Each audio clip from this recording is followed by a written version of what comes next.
ঘটনাটি পরে শরীরের লোম দাঁড়িয়ে গেল। হাতে 1 মিনিট সময় থাকলে ঘটনাটি শুনে যাবেন। সেদিন আর বেশি দূরে নয়, যেদিন মসজিদের মাইকে ভেসে আসবে আমার মৃত্যুর সংবাদ। সেই খবরটা শুনে কেউ ভেঙে পড়বে কান্নায়, আবার কেউ বলবে যাক ভালোই হলো, আপদ বিদায় হলো, এই দুনিয়ার দুঃখ যন্ত্রণা থেকে মুক্তি পেল। আমি তখন সাদা কাফনের কাপড়ে নিতর হয়ে শুয়ে থাকবো।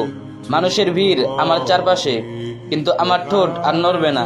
যারা একদিন আমার হাসি পছন্দ করত, আজ তারা কেবল নিঃশ্বাস ফেলে বলবে কালকেই তো দেখছিলাম মানুষটাকে, কি অল্প সময়ে চলে গেল। এরপর আমাকে কবরের দিকে নিয়ে যাওয়া হবে। কেউ কাঁধে নেবে, কেউ পেছনে হাঁটবে, কেউ মুখে দোয়া পড়বে, আবার কেউ মনে মনে ভাববে আজ সে, কাল হয়তো আমি। কবর খুঁড়ে যখন আমাকে নামানো হবে, সেই ঠান্ডা আধারে ভরা গর্তে ঢুকতেই বুক কেঁপে উঠবে। মাটির মুঠো ছিটানো হবে মাথার ওপরে, প্রতিটি মাটির কণা যেন বজ্রের মতো আঘাত করবে আত্মার উপর।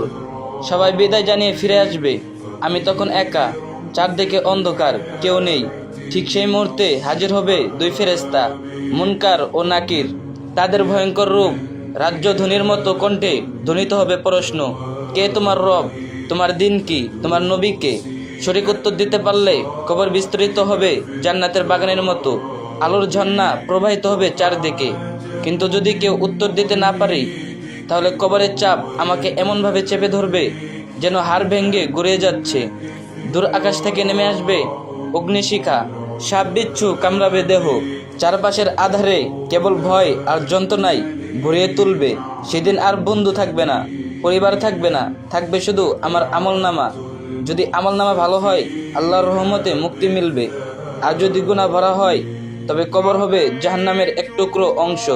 ভাই ভাবুন তো, আজ আমি, কালকে আপনি, পরশু আরেকজন। মৃত্যু দূরে নয়, সে শুধু অপেক্ষা করছে কবে এসে আমারও আপনার দরজায় কড়া নাড়বে। আর ভিডিওটা একটা করে শেয়ার করে দিন, আর সবাই চিন্তা করে কপি লিঙ্ক করে দিন।